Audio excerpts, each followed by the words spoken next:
Olá, bem-vindos ao podcast Decides Tu, um podcast sobre desenvolvimento pessoal e literacia financeira, onde partilho consigo a experiência e o conhecimento tanto dos nossos convidados como a minha.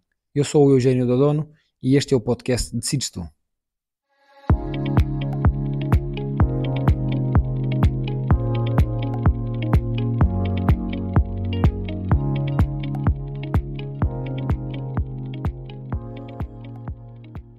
Vítor, bom dia. Olá, bom dia. Obrigado pela tua presença. Obrigado, eu. Hoje vamos gravar o episódio 34 e temos aqui o Vítor Poeiras. E eu não queria falar da apresentação do Vítor, mas acho que a melhor pessoa para falar sobre isto és tu, porque pelo teu currículo, pelo teu LinkedIn, é uma experiência muito vasta na área da formação, por isso se agradecia-te que falasses de uma forma breve de todo o teu percurso profissional, esta aventura da vida, essa experiência, porque acho que a gente vai buscar muito conhecimento aos livros, a parte teórica, mas vivenciar e experienciar toda esta parte profissional e da vida traz-nos muitas competências. Claro. Então conta-nos, Vítor, como é que foi o teu percurso? Antes de mais, muito obrigado pelo convite. É um gosto estar aqui contigo e participar neste teu podcast, Decides Tu. Começando por me apresentar, em termos de percurso profissional, eu sou sociólogo, a minha formação de base é a Sociologia, formado pela Universidade de Évora.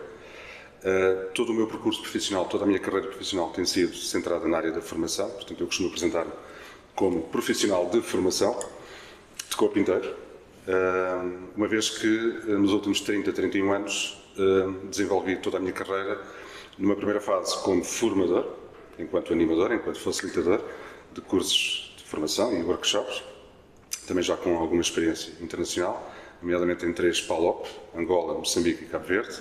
Angola, o país de onde sou natural. Depois também como consultor de formação, como coordenador pedagógico, como gestor de projetos formativos, como analista comportamental certificado que sou também. Portanto, tem sido 31 anos de facto de carreira, sempre ligado ao mundo da formação profissional e da consultoria de formação profissional. Há um serviço específico de consultoria de formação que eu presto. Tenho aqui uma experiência de 9, 10 anos. Eu sou certificador de GERT, ou seja, o principal serviço de consultoria que eu presto é ajudar, apoiar as novas empresas, as novas entidades que pretendem certificar-se no país como entidades formadoras, junto do organismo oficial, que é a GERT.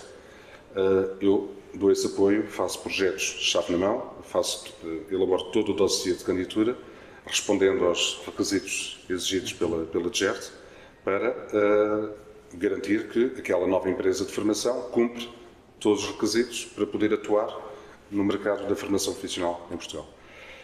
Esse é o principal serviço de consultoria de formação que eu presto. Portanto, eu evoluí de formador, que comecei por ser essencialmente nos primeiros 10, 15 anos da minha carreira, mas depois fiz formação complementar, ganhei outras competências técnicas, mais técnicas, enquanto consultor de formação, enquanto gestor de projetos formativos, enquanto coordenador pedagógico e, portanto, ali a partir de 2004, 2005, comecei a desempenhar também estas funções em várias organizações por onde passei. Fui coordenador pedagógico em algumas entidades formadoras, fui também gestor de projetos formativos, nunca deixei de ser formador, claro. Depois já vamos às minhas áreas de competência e de especialização. Neste momento, e é recente, é o meu novo desafio profissional, sou gestor e coordenador de formação da Dale Carnegie Portugal, ou Dale Carnegie Portugal, há quem prefira dizer Carnegie. Eu já não sabia. É, Dale Carnegie Portugal. Tenho a responsabilidade máxima de gerir e coordenar. Isto é ligado ao Brasil. A Casa-Mãe, estamos a falar de uma multinacional de origem americana. A Casa-Mãe está nos Estados Unidos. Claro. A empresa é muito forte, de facto, no Brasil, no mercado brasileiro. Posso dizer-te que a Dale Carnegie Portugal, neste momento, é gerida por brasileiros. E eu sou, portanto, o quadro mais recente na empresa. Portanto, fui contratado para gerir e coordenar toda a atividade formativa da empresa. É recente, estou agora a iniciar, portanto, esta função. O Dale Carnegie é só, eu trouxe este livro, é só, portanto, digamos, um dos autores mais conhecidos em todo o mundo, autor de pelo menos 2 best-sellers, este é um deles, talvez o mais conhecido, Como Fazer Amigos e Influenciar Pessoas. O Dale Carnegie fundou a empresa em 1912, nos Estados Unidos. Portanto, estamos a falar de uma empresa global, uma multinacional que está presente, já está no mercado global há 112 anos, está presente em cerca de 90 países nos 5 continentes do mundo.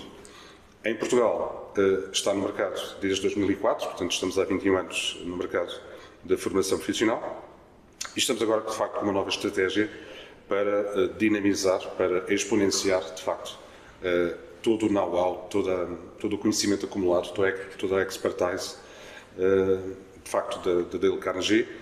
E depois já poderei falar um pouco melhor, mas nós somos, de facto, especialistas em tudo o que tem a ver com o comportamento humano. Tudo o que tem a ver com as várias dimensões das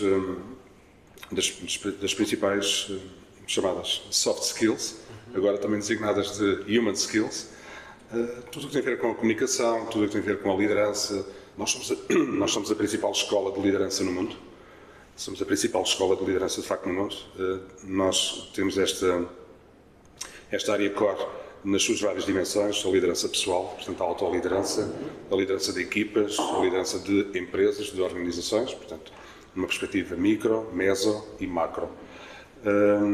E, portanto, somos, de facto, uma empresa global e estamos agora a apostar, de facto, muito no mercado nacional, no mercado português, para sermos parceiros de formação de todas as organizações que necessitam desenvolver o seu capital humano. Como sabes, é o capital mais precioso dentro das organizações, são as pessoas que fazem a diferença e as equipas, e, portanto, há que dotá-las das competências necessárias, adequadas, para que possam ser melhores profissionais, mas também melhores pessoas.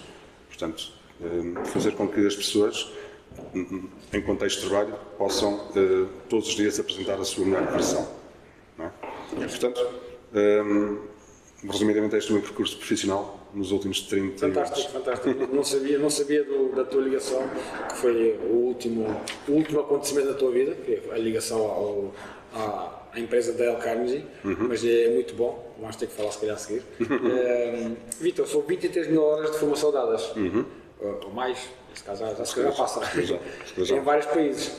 O que aprendeu e o que retira de melhor por ter trabalhado e formado tantas pessoas de várias classes sociais, países e culturas?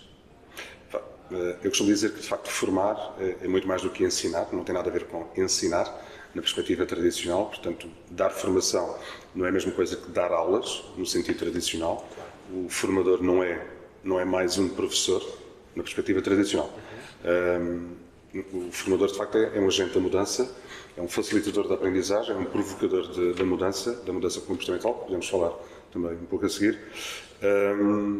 O que eu aprendi, de facto, já tive projetos, experiências formativas muito gratificantes, em variedíssimos contextos, não apenas em Portugal, mas também, como já disse, nos 3 PALOP, Angola, Moçambique e Cabo Verde, e, de facto, aprendi imenso, portanto, através de toda a troca de experiências, de conhecimentos, de ideias, de sensibilidades e com questões culturais envolvidas, não é? Porque, de facto, Moçambique, Cabo Verde e Angola são necessariamente diferentes de Portugal, em termos culturais, há especificidades próprias, e, portanto, já participei, já desenvolvi projetos formativos que foram, de facto, muito gratificantes, aprendi, de facto, muita coisa, essencialmente em termos culturais, em termos de melhor conhecimento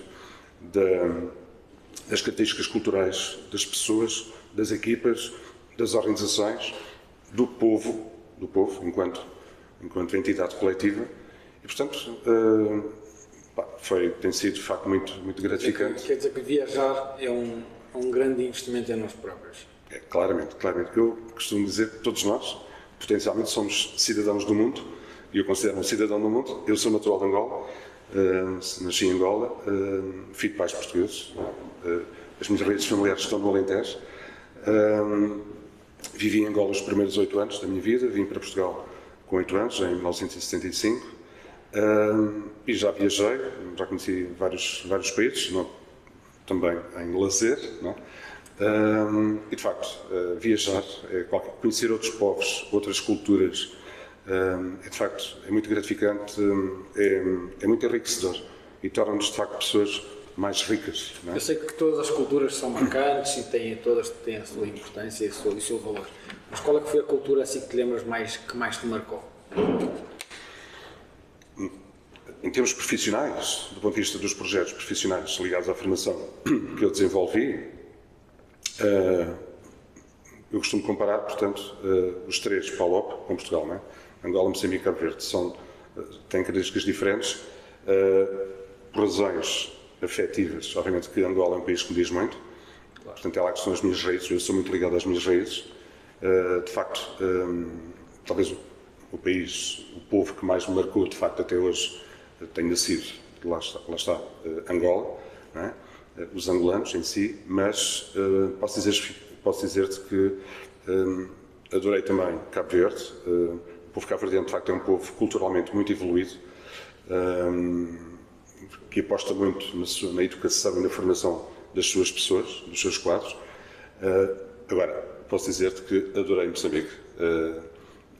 Fiquei muito marcado, muito bem impressionado com o povo moçambicano. Nas várias vezes que fui a Moçambique desenvolver projetos formativos, de facto, fiquei apaixonado pelas características do povo moçambicano. Um povo humilde, um povo bastante trabalhador, um povo que sabe acolher, que sabe integrar, dos povos mais simpáticos do mundo, mais acolhedores do mundo. Não é por acaso que, quando nós chegamos ao aeroporto, em Maputo, numa das salas do aeroporto está lá escrito "Bem-vindo à terra dos sorrisos". Não é por acaso. E, portanto, foi um povo que marcou pela sua simplicidade, pela sua humildade, pela sua vontade de aprender, de desenvolver competências, de melhorar constantemente. Um povo que nos respeita muito, a nós, portugueses, apesar, como sabes, de toda a história marcada pela colonização, não é? Tal como Angola, tal como Cabo Verde. Portanto, posso destacar aqui Moçambique, em termos profissionais. Depois já conheci outros países europeus, em termos de lazer, Inglaterra, França, Espanha. Tem as suas características próprias, mas destacaria, em termos mais profissionais, de facto, Moçambique como talvez a cultura que mais me marcou. Aqui, como não podemos deixar de falar da tecnologia, porque a tecnologia tem sido uma invasora na nossa vida pessoal e profissional, como é que tem sido a evolução dos métodos de ensino de acordo com a evolução tecnológica e, por consequência, com a mudança da mentalidade das pessoas? Olha, não há dúvidas, de facto, que facilitou imenso, não é? Nos últimos 20, 30 anos, de facto, tem havido constantes mudanças tecnológicas. Hoje em dia, de facto, vivemos na era da informação, vivemos na era da digitalização, da economia digital, da transformação digital, e, portanto, as mudanças têm sido muito profundas. Toda a inovação, toda a transformação, de facto, que a nossa sociedade e a nossa economia têm sofrido pelas questões tecnológicas, é global, portanto, não há volta a dar. E, muito por força disso também, tem havido, de facto, uma evolução muito significativa nos métodos pedagógicos. Eu, de facto, estou ligado à formação profissional já há 31 anos e o que é facto é que nos últimos anos, de facto, tem havido uma tendência para uma aposta crescente nos métodos mais ativos, nos métodos pedagógicos mais ativos, mais interativos, mais centrados na realidade concreta das pessoas. As formações têm sido cada vez mais formandocêntricas, ou seja, mais centradas nos formandos, nos participantes e não no formador, não no animador. E só assim é que faz sentido. Portanto, têm aparecido novos métodos pedagógicos, novas estratégias, como por exemplo, posso destacar aqui a gamificação, a gamification. E só assim é que faz sentido. A formação tem que ser prática, a formação tem que ser não pode ser só teórica.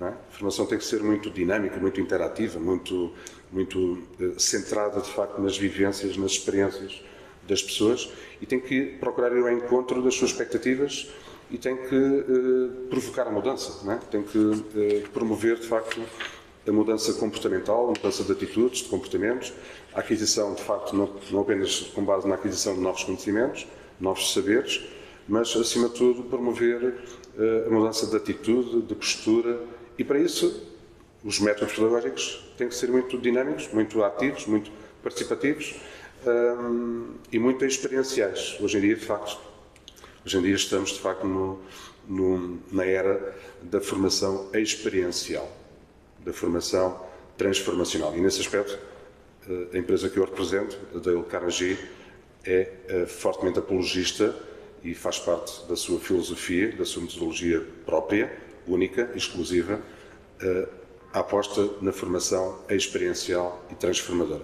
Em todas as nossas formações comportamentais, essencialmente de caráter comportamental, a pedra de toque é garantir que o processo formativo é prático, é dinâmico, é transformador, provoca, baseia-se na consciencialização das pessoas, na tomada de consciência delas próprias, na sua introspecção, levá-las a terem consciência não apenas dos seus pontos fortes, das suas forças, mas também das suas lacunas ou das suas áreas de melhoria, e depois toda a formação que é dinamizada vai no sentido de provocar a mudança, de levar as pessoas de facto a querer mudar, a terem vontade de mudar e a darem passos concretos no sentido dessa mudança comportamental. Isto nas mais variadas áreas do conhecimento, comunicação, liderança, nas chamadas soft skills, gestão de conflitos, gestão do tempo, gestão do stress, inteligência emocional, trabalho em equipa, também na área do atendimento, na área do serviço ao cliente, na área das vendas. Portanto, a pedra de toque é precisamente a aposta nos métodos ativos, nos métodos participativos e numa formação, de facto, transformadora das pessoas e das equipas, não é? De forma que elas possam obter melhores resultados na sua vida profissional e também na sua vida pessoal. Todas estas áreas todas, qual é a área em que, da análise comportamental, o Vítor é mais especializado? Liderança, gestão de conflitos? Eu diria duas, e são também as duas áreas de especialização fortes da Dale Carnegie Portugal. Comunicação por um lado, liderança por outro. Há bocado já destaquei a da liderança.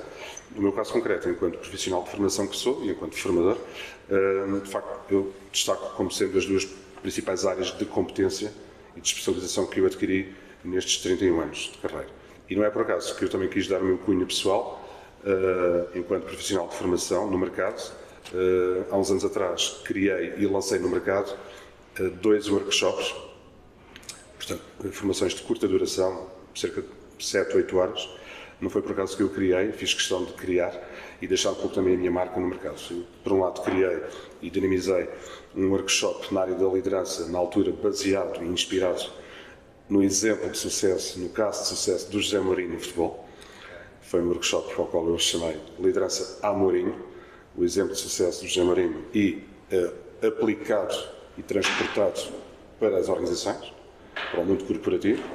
Foi um sucesso, posso dizer-te que durante cerca de 4 anos, 4, 5 anos, concretizei e desenvolvi mais de 40 edições desse meu workshop, inclusive em Angola.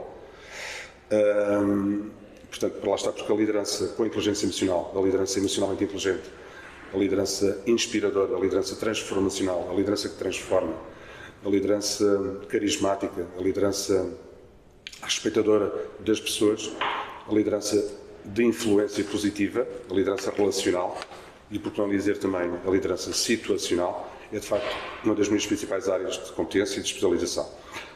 E também, como já disse, do ponto de vista da Dale Carnegie, nós somos a principal escola de liderança no mundo. Não é? A outra área forte de especialização é de facto a comunicação, também na Dale Carnegie. A comunicação, de facto, é o processo que é transversal a toda a nossa vida, o processo que está na base de toda a nossa vida humana, toda a nossa vida coletiva. E também, não é por acaso que eu também criei e lancei no mercado um workshop centrado na importância da comunicação assertiva. Não é? O valor da comunicação assertiva. Não apenas em contexto de trabalho, mas também na nossa vida pessoal e familiar. Portanto, posso destacar, de facto, a liderança e a comunicação como sendo as minhas duas áreas de maior especialização. Não é por acaso que nas formações que eu dou, nas sessões de coaching, mesmo quando falo em literacia financeira com famílias, a primeira base, o primeiro pilar que eu começo sempre é a comunicação. Comunicação. Se querem ter uma vida estável e equilibrada financeiramente, vocês têm que aprender a comunicar. Exatamente. Uns com os outros, com o vosso espaço, com o vosso ecossistema, com o vosso ambiente e com vocês próprios. Exatamente. Isso é muito importante e a malta não sabe conversar, não sabe comunicar consigo próprio. Exatamente. Em Quem eu sou? Como é que eu sou? Exatamente. Comunicação acho que é fundamental. É fundamental. Para tudo. Seja para a área profissional, seja para a vida pessoal. Mas sem comunicação a gente não alcança rigorosamente nada. Nós somos o que comunicamos. Este é um princípio universal. Nós somos o que comunicamos. Nós somos o que sentimos, nós somos o que pensamos, nós somos o que fazemos. Não é? Já dizia Jean-Paul Sartre, as ações definem o nosso caráter, mas antes disso, nós somos o que comunicamos. Nós somos o que comunicamos e como comunicamos. A forma como comunicamos define grande parte do nosso caráter, define-nos enquanto pessoas, enquanto profissionais. Portanto, também, todos os diagnósticos já estão feitos, todos os estudos já estão feitos e já chegaram a uma conclusão muito simples. Grande parte dos conflitos, grande parte das tensões, grande parte das situações disfuncionais no ambiente de trabalho, em contexto de trabalho, têm na sua origem um problema. Chama-se comunicação. Ou melhor, eu diria dois problemas. Ou é a falta de comunicação, ou é a má comunicação. As pessoas não sabem comunicar. As pessoas não comunicam bem. E não comunicam de forma assertiva. E por isso é que eu, na minha experiência formativa, desenvolvi, de facto, as ferramentas da comunicação assertiva e de facto, nas organizações, no ambiente de trabalho, as pessoas precisam, e as equipas de trabalho precisam, eu diria que é a maior necessidade de formação no nosso país, a parte da liderança. Atrevo-me a dizer, e por vezes penso que posso ser um pouco polémico ao dizer isto, mas de facto as duas maiores necessidades de formação no nosso país são nestas duas áreas, comunicação e liderança. Há muita falta de comunicação, há muita má comunicação, há muita comunicação que não é assertiva, que não é positiva, que não é construtiva, que não é respeitadora do outro, que não é empática, e depois há muita má liderança. Há muita falta de liderança inspiradora, liderança positiva, liderança respeitadora do outro. Nós temos, de facto, temos demasiados chefes e muito poucos líderes. Líderes que lideram pelo exemplo, não é? E que motivam pelo seu exemplo, que respeitam as pessoas, que respeitam as equipas, que sabem motivar, que sabem apoiá-las, incentivá-las, estimulá-las e que sabem retirar delas o seu melhor. Em prol da equipa, em prol da organização e que sabem desenvolver o potencial das pessoas. Não é? Portanto, há muita falta, de facto, de uma liderança consistente, de uma liderança transformadora, uma liderança que realmente transforma pela positiva as pessoas e as equipas. É isso mesmo. Já o Ben Graham dizia que o maior inimigo do investidor é o investidor. Ou seja, por não saber comunicar consigo próprio, Ora bem. por deixar que o medo, as suas emoções invada a sua mente e tome conta das suas ações. Exatamente. Entendes? E em relação à liderança, eu às vezes olho para os chefes, que são chefes, não são líderes, e pergunto-me eu... Não passam de chefes. Não passam de chefes. E eu pergunto-me eu, será que eles em casa são iguais? Porque acho que a gente, antes de sermos líderes na empresa, temos que ser líderes em casa, os nossos filhos. Exatamente. Liderança começa em casa. A verdadeira liderança. É isso mesmo, concordo plenamente. E começa em nós. A autoliderança. Por isso é que nós na Dale Carnegie trabalhamos a liderança nas suas três principais dimensões. Nas suas três vertentes. A liderança pessoal, portanto a autoliderança, portanto em primeiro lugar liderarmos a nós próprios, não é? Portanto aqui estamos a falar num nível micro. A liderança de equipas, a liderança de pessoas e de equipas, num nível intermédio, digamos assim, e depois, num nível mais macro, mais abrangente, a liderança das organizações, não é? A liderança mais estratégica e mais executiva, não é? Nós trabalhamos isso, de facto, na nossa formação para os nossos clientes. Ok, fantástico. Muito bom. Quais são os métodos e técnicas que o Vítor usa para ajudar as pessoas a desenvolverem as suas novas habilidades ou comportamentos? É um pouco aquilo que já disse há pouco. Eu, claramente, sempre fui um formador comportamental e, como formador comportamental, obviamente que tenho a obrigação de apostar e privilegio os métodos ativos, os métodos participativos, como complemento, obviamente, a métodos mais expositivos e interrogativos, né? Expondo, transmitindo as ideias-chave, os conceitos-chave, interrogando as pessoas, questionando as pessoas, pô-las a pensar e a refletir sobre elas próprias e sobre a sua realidade profissional. Aqui tem que ser um bom profissional de arte, a arte de fazer perguntas, não é? Exatamente, exatamente. A técnica das perguntas poderosas, que é uma das técnicas de coaching, como sabes, perguntas poderosas, perguntas inteligentes, perguntas que de facto promovem a reflexão, o pensamento crítico, né? e a análise. Fazem aquele clique. Aquele clique. Aquele acordar, aquele despertar. Exato, exatamente. Mas depois, obviamente, que a forma metodologicamente mais adequada, mais eficaz para facilitar a aprendizagem das pessoas, a mudança comportamental das pessoas, é claramente a abordagem mais ativa, mais interativa, a aposta em métodos participativos, através de várias técnicas, não é? Simulações, roleplays, brainstormings, estudos de caso, para levar as pessoas a chegarem por elas próprias ao conhecimento, às ideias-chave. No fundo, aplicar o princípio não dês o peixe, ensina-as a pescar. E fazes com que elas, por elas próprias, com a tua ajuda, com a tua orientação, cheguem lá. Portanto, é esse o princípio pedagógico fundamental da formação centrada no método ativo, no método participativo e no método experiencial.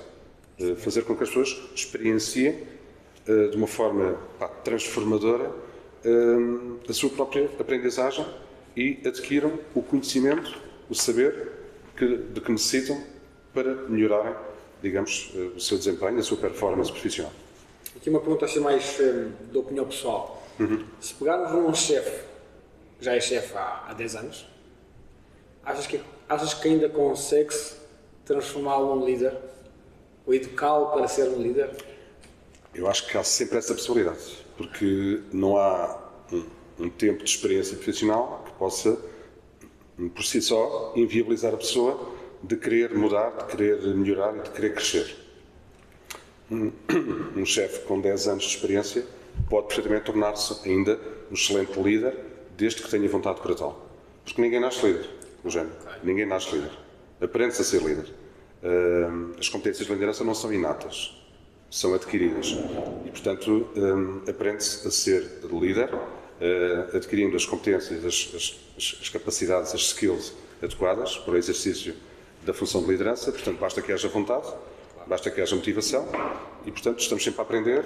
A idade não é impeditiva, a experiência profissional e de vida não é impeditiva para se aprender, para se melhorar. Portanto, um chefe com 10 anos pode perfeitamente ainda tornar-se um excelente líder. Os chefes ainda vou a tempo. Ainda vou a tempo de ser melhores pais, amigos, profissionais. Educadores também, porque nós quando somos líderes... somos pedagogos também. Também somos pedagogos. Passamos o exemplo. Mostramos aos outros, é isso mesmo. Exatamente. Quais são os resultados mais comuns que você observa nos seus clientes após as intervenções? Imagina, quando trabalhas com uma equipa ou com uma empresa, o que é que notas mais depois de uma intervenção assim mais profunda, depois de uma formação? Lá está. Como disse há pouco... Acho que notas logo vontade em as pessoas mudarem. Sim, sim. Há essa vontade, há esse interesse, pelo menos da maioria das pessoas. Com exceção para aquelas pessoas que estão muitas vezes contrariadas e obrigadas a fazer a formação contra a sua vontade mais íntima. Mas eu diria que essas pessoas são a minoria. A esmagadora maioria, de facto, está nas formações, com vontade própria, com interesse em melhorar, em chegarem à sua melhor versão, quer enquanto pessoas, quer enquanto profissionais. Resultados práticos da mudança nas pessoas pós-formação. Foi essa a pergunta que me fizeste, não é? Bem, eu tenho tido, de facto, experiências muito diversificadas nos últimos anos e em vários contextos. Desculpa, e acho que isso contagia também. Porque se tivermos um grupo de pessoas em que a vontade de todos é mudar, é serem melhores, é terem mais competências, e se dentro daquele grupo houver algumas pessoas que já estão a praticar a mudança, já estão a ter mudanças comportamentais positivas, contagia os outros. Claramente, claramente. Comportamento gera comportamento. É isso mesmo. E nós, em grupo, sofremos muita influência do grupo, não é? E deixamos contagiar. De facto, os bons exemplos contagiam os outros. As boas práticas contagiam, não é? Inspiram os outros. Resultados práticos. Bem, as minhas formações, como sabes, têm sido essencialmente comportamentais, ao nível das chamadas soft skills, tudo o que tem a ver com o desenvolvimento pessoal e de equipas, questões de comunicação, de liderança, de gestão de conflitos, gestão do stress, inteligência emocional, trabalho em equipa, condução de reuniões, também ao nível do atendimento, serviço ao cliente, vendas. Há pouco não disse, mas também sou formador de formadores, certificado pelo IFP, foi essa a especialização principal que eu fiz pós-licenciatura, portanto uma formação avançada de formadores no IFP, em Lisboa. Portanto, nos últimos anos, nos últimos 30 anos, já formei milhares e milhares de formadores, já ajudei a formar no nosso país novos formadores e, portanto, esse segmento da formação também tem sido muito gratificante porque tem contribuído para a formação pedagógica de novos formadores no país, para serem eles próprios, lá está, os novos agentes da mudança e da transformação individual e coletiva. Os resultados práticos têm sido variados, portanto, porque lá está, a formação só faz sentido, um projeto formativo só faz sentido se for avaliado no seu impacto, não é? Isto tem a ver com os ciclos de avaliação da formação, tem a ver com os chamados níveis de avaliação do impacto e de eficácia da formação e, portanto, quando falamos na avaliação pós-formação, passados 3 meses no mínimo, 3 a 6 meses no mínimo, há uma série de técnicas e de instrumentos e indicadores, chamados KPIs, que são utilizados para medir o real impacto e a eficácia que a formação teve nas pessoas e nas equipas. Há vários indicadores, uns mais objetivos, mais exatos, mais mensuráveis, e outros mais qualitativos, mais de natureza mais subjetiva. Quer uns, quer outros são importantes, é o conjunto que faz com que se permita medir o real sucesso, a real eficácia que aquela formação teve. Indicadores como a produtividade, a qualidade do desempenho, a assiduidade, a pontualidade, o número a taxa de incidentes ou de problemas ou de não conformidades no ambiente de trabalho em causa, questões, indicadores como a satisfação no trabalho, a motivação no trabalho, o trabalho de equipa, o clima organizacional. Portanto, são indicadores que permitem verificar se, de facto, a formação provocou o impacto inicialmente definido, como desejado, e, portanto, claro que nas formações comportamentais não é tão fácil medir esse impacto. Estamos a falar de dimensões menos palpáveis, que não são tão fáceis de mensurar, não é? De medir. Mas é um trabalho que se pode fazer. Acho que também será um resultado que vai se notar a longo prazo. Sim, porque as mudanças comportamentais, como sabes, são mais lentas, não são tão rápidas, levam mais tempo, mas acabam por acontecer. Como é que lidas com resistências à mudança? Como sociólogo que sou, sei que a resistência à mudança é mais do que natural no ser humano, é algo que é inato no ser humano, portanto é uma questão cultural. Nós somos naturalmente resistentes à mudança, porque não é fácil sairmos da nossa zona de conforto, não é? E portanto, obviamente que a formação é um veículo, é um instrumento para combater essa resistência à mudança. Sim, isso é tal e qual quando metemos a mão no fogo e o próprio ser manda a mensagem e tu tiras automaticamente. Ou seja, o movimento não és tu que o faz, é o cérebro que manda a mensagem e tu tiras. Exatamente. Aqui acaba por ser quase o mesmo. Quando nós sabemos que vamos ter que mudar e vamos ter que passar por aquele processo todo desafiador, que vamos sofrer, que vai ser difícil, espera aí. Isto não é fácil. Não é fácil. Não é fácil. Portanto, eu lido de uma forma natural, porque eu próprio também, antes de ser profissional de formação, não deixo de ser uma pessoa, claro. Não deixo de ser um comum mortal, e nós sabemos que nem sempre é fácil nós, de facto, sairmos da nossa zona de conforto, daquilo que nos dá aquela segurança, não é?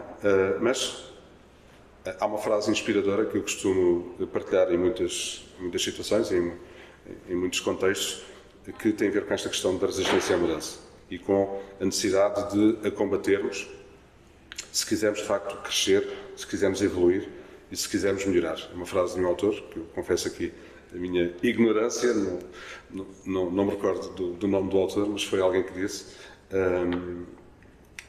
em inglês, "Life begins at the end of our comfort zone." Ou seja, a vida começa no fim da nossa zona de conforto. É aí que a vida começa. Portanto, e se nós de facto queremos mudar, se queremos evoluir, se queremos crescer, temos que correr riscos, temos que assumir um bocado o risco de sair da nossa zona de conforto para ganharmos asas, para conseguirmos alcançar outros patamares e outros resultados. Eu vou dar um exemplo muito simples, prático, que me acontece comigo, a forma como penso às vezes. Eu estou sempre fora da minha zona de conforto. Onde eu me sinto confortável, no desconforto. Habituei-me assim e sei que sou no desconforto consigo colher as competências que preciso. Claramente. Como sou ultramaratonista e quando às vezes vou fazer aquelas corridas de 40, 50, 60 km, sempre que estou no meio dela, ou seja, está frio, está a chuva, quando vou para as planícies alentejanas, aquilo é um gelo às 7 da manhã que não se pode, não é? E sempre já estou no meio da corrida, estou sempre a pensar, o que é que eu estou aqui a fazer outra vez? Exato. Mas continuo a estar lá sempre. Eu gosto de sofrer. Mas continuo a estar lá sempre, por isso, e mesmo a minha esposa diz-me o mesmo, tu estás sempre, se alguém te convida para algo que tu desconheças, Estás sempre disponível. Estou sempre disponível. Porquê? Porque sei que vou-me preparar e que sei que também vou colher muitos frutos e vou aprender, principalmente. Vou aprender. E acho que sempre que a gente aceita um desafio, aceitamos desafios que não faz parte de nós, não faz parte do nosso conhecimento, ou que nos ativa as piores emoções, é bom para nós. É bom. Faz-nos crescer, faz-nos evoluir. E faz-nos preparar para momentos desses que a vida poderá nos proporcionar futuramente. Ora bem. Entendes? E de uma forma subconsciente, a gente vai reagir de uma forma positiva. Porquê? Porque já passámos por isso. É isso mesmo. Entendes? É isso mesmo. Vítor, estamos quase a chegar ao fim. O que é para si o poder de decisão? O poder de A decisão? importância da gente decidir. Ora bem, Termos esse poder. assim, viver é decidir. Claro. Para já. Viver é decidir. Viver é tomar decisões. Idealmente, decisões bem pensadas e bem informadas, não é? E bem ponderadas. Mas, levando isto para o campo da gestão, para o mundo corporativo, há um princípio clássico que é, penso eu, mais ou menos consensual no mundo da gestão e da liderança, que é aquele que diz mais vale uma má decisão do que uma não decisão. Não é? Mais vale decidir alguma coisa do que não decidir nada. E quem é líder, a começar por si próprio, quem é líder de si próprio, tem que, todos os dias, todas as semanas, na sua vida, tomar decisões, tem que decidir. Claro. E é um poder que nós temos e que tem que ser bem exercido, tem que ser bem trabalhado. Portanto, esta questão digamos, é diária, é uma necessidade diária que nós temos na nossa vida, nos vários contextos da nossa vida, temos que tomar decisões.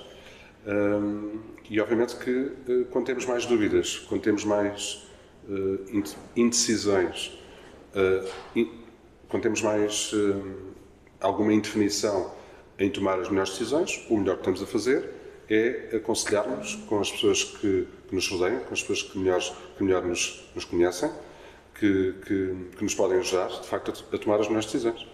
Portanto, o poder de decisão é fundamental na nossa vida porque nós passamos o tempo inteiro a tomar decisões em benefício de nós próprios e daqueles que nos rodeiam. A gente sabe que tomar decisões é desafiante. É desafiante. É difícil. Exige responsabilidade, sacrifício, E conhecimento. esforço, conhecimento. Preparar-nos também. Sim. Agora, indo aqui ao teu trabalho, das formações, Sim. um líder ou um administrador de uma empresa, já viste que se tiver que tomar a decisão de dar a formação de liderança e de soft skills contigo aos seus funcionários, já viste essa decisão tão importante? Pode mudar tantas vidas e da própria empresa também. Claramente. São decisões estratégicas que impactam na vida concreta das pessoas, em termos individuais, das equipas e da própria organização no seu todo. Portanto, são decisões altamente influenciadoras dos resultados, quer a nível individual, quer a nível coletivo. Mas tomar decisões, como já dissemos, exige muito trabalho. E infelizmente muitas das pessoas hoje em dia querem evitar tomar esse tipo de decisões, porque sabem que vão ter um leque de burocracias para preencher, muito trabalho, muitas horas dedicadas a esse projeto, mas os frutos, isso é como plantar uma árvore. A gente planta a árvore, vamos ter que cuidar dela ao longo dos anos para depois colhermos os frutos. Na tomada de decisão é igual. É igual. Vamos ter que ser um agricultor, vamos ter que tomar conta da nossa plantação, vai dar trabalho, mas garantidamente que no futuro toda Sabes que o Dale Carnegie fala muito nas suas obras nessa ideia e força que nos deve mover a todos nós, que é nós é que temos de ter o comando da nossa vida. Claro. E, portanto, todas as decisões que nós tomamos na nossa vida devem ter como, digamos, objetivo último nós comandarmos a nossa vida e não nos deixarmos comandar pelos outros. Não é? E sermos nós, portanto, a sermos donos do nosso destino, tomando as decisões certas, tomando as decisões adequadas para aquilo que nos move, para aquilo que nos motiva todos os dias. Não é? No fundo, para sermos felizes, não é? Para estarmos bem connosco próprios. Não é?